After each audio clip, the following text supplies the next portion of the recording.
E vem conferir uma análise do capítulo 383 de Berserk.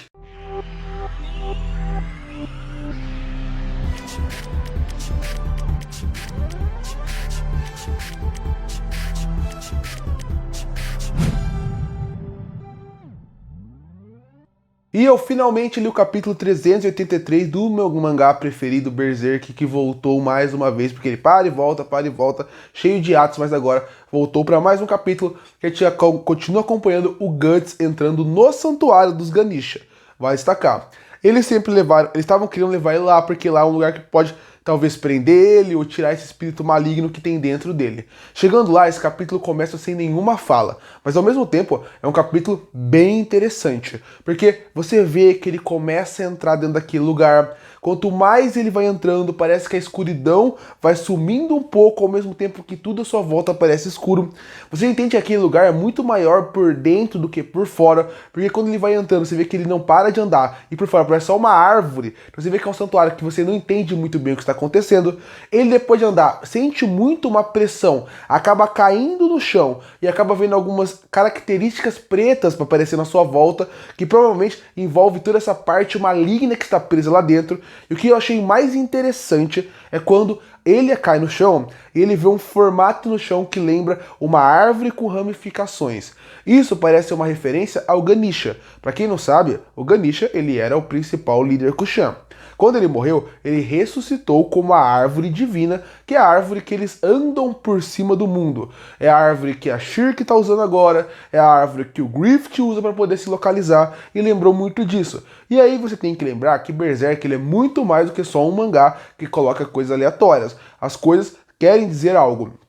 A árvore, que simboliza a árvore da vida, que o Ganisha recomeça, ela é o começo de tudo, se você parar pra pensar. É a partir dali que existe Falconia, é a partir dali que eles se locomovem. Lembra muito a ideia da árvore da vida, a árvore que começa tudo. Até uma referência um pouco bíblica. Então quando você pensa nisso, você consegue perceber o quanto o Guts acaba tendo essa relação. Ele acaba vendo aquela árvore da vida. É como se ele estivesse sentindo que ali vai ser a origem de tudo. A origem do começo do fim? Pode ser. Mas a origem para ele ter seu novo recomeço. Ele cai no chão desesperado. Logo depois a gente foca no jovem mestre e o Daiba conversando do lado de fora. O jovem mestre tem muita dúvida do que é aquilo. Ele acaba fazendo algumas perguntas pro Daiba. O que é aquilo? O que pode estar acontecendo? Eu não consigo sentir nada que tem lá. E o Daiba acaba falando que ele também não sabe o que tem lá dentro. Ninguém sabe exatamente o que é. Ele só sabe que lá é uma força muito poderosa que nem a magia dele, o Daiba, que é o mago mais poderoso envolvendo o universo dos Kushans, então, ou seja, um dos mais fortes desse mundo como um todo, não consegue sentir. Mas ele fala uma aspas muito interessante, que é: ali dentro é um véu de espaço-tempo alterado que nem ele sabe o que acontece. O que isso quer dizer? O que o Guts está vivendo lá dentro é meio que como fosse fora da realidade. Eu queria falar, nossa, isso é muito viajado para Berserk. Na verdade não, na verdade faz total sentido quando o capítulo se encerra. Porque quando você pensa nessa ideia do véu, o que é isso? É como se fosse um universo paralelo. Um universo que está no momento do espaço-tempo que a gente não sabe o que é. Isso nada mais é do que acontece com o sacrifício, e mais do que isso, o que acontece é a primeira vez que o Guts encontra as God Hands. Quando ele encontra os God's Hands pela primeira vez, é a vez que abre um portal lutando contra aquele criatura lesma gigante, e ele acaba encontrando os God Hands. Lá é um lugar cheio de escadas, onde você não consegue nem saber o que é aquilo direito. Aquilo é um lugar fora do espaço-tempo. O lugar que eles fazem o sacrifício é um lugar fora do espaço-tempo. O lugar onde os God Hands ficam é um lugar fora do espaço-tempo. Sem contar que eles são o God Hand. Então, ou seja, eles são a mão de Deus.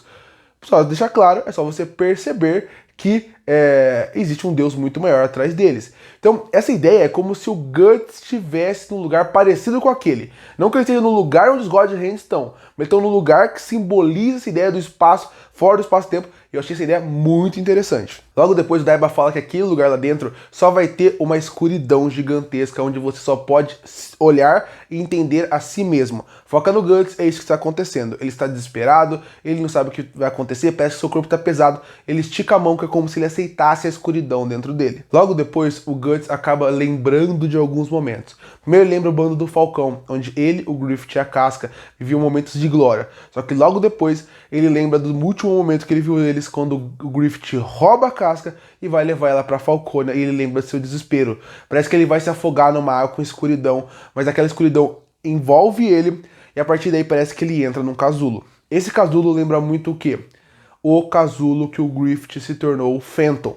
Então por isso que eu falo que esse capítulo ele parece um capítulo simples. Ele parece um capítulo que o Guts tem pouca página, o Guts não fala quase nada, o Daiba e o Jovem Mestre são os únicos que conversam, mas ele é um capítulo que pra mim revelou muita coisa do que vai ser o mangá a partir de agora.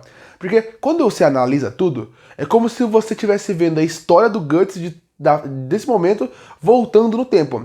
Ele começa num lugar cheio de escuridão, que não deixa ele meio que andar, respirar. E é quando ele sente agora, a escuridão que tem em volta dele não deixa ele ser quem ele é. Logo depois ele vê a árvore da vida, mesmo momento, ponto de virada para a vida dele, que foi quando começou a ficar mais forte isso, porque com a árvore da vida, que é o Ganisha, os monstros começaram a ficar mais fortes, ganharam mais poder, e a marca da maldição dele começou a ficar mais forte. Daí a gente volta mais para trás, quando ele vê o bando do Falcão no momento atual. E no final ele acaba num casulo meio que no meio da água. Esse casulo, como eu falei, pra mim lembra muito a origem do Phantom. Pra mim esse ponto, talvez, eu espero que não seja isso, mas se for, daí tem que ser bem utilizado pra funcionar. Eu acho que o Guts vai se tornar uma criatura parecida com o Phantom, no sentido de ele parece estar no casulo, ele vai tirar aquela maldade dentro dele. Não que ele vai tirar o símbolo da maldição, mas ele vai tirar aquela maldade de dentro dele. Ou ele vai controlar melhor a escuridão que existe dentro dele. Porque quando ele estica a mão, ele meio que aceita a escuridão. Aceitando a escuridão, é como se ele...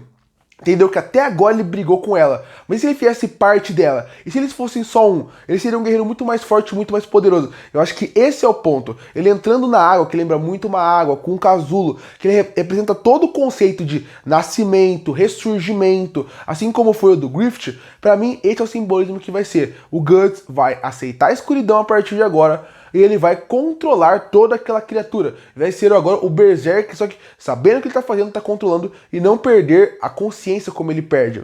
Então esse vai ser um ponto a mais para ele. E se você reparar, de novo, toda a origem dele aqui nesse ponto lembra muito do Phantom. Como que o Griffith virou. Ele entra num lugar que é fora do espaço-tempo, assim como o Griffith entra para fazer o sacrifício. O Griffith entra num casulo, assim como o Guts entra nessa bola de água.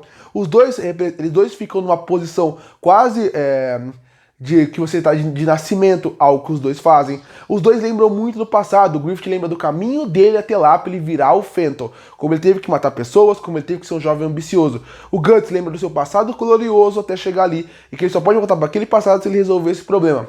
Para mim, esse capítulo ele parece não ter nada, mas ele tem muito o que se discutir, principalmente mostrando que o Guts está meio que fazendo todo o conceito que o Griffith fez para se tornar o Phantom. Mas acho que nesse caso não é para ele se tornar uma nova, é para ele se tornar uma nova criatura, mas que nesse caso aceita quem ele é, aceita que ele é a escuridão e que sem a escuridão ele nunca vai destruir tudo aquilo. Um ótimo capítulo de Berserk. Curte ou fortalecer o canal, se inscreve para não perder os próximos vídeos. E aí, o que achou do novo capítulo de Berserk? Gostou ou não? Comenta aqui embaixo. Eu volto no próximo vídeo.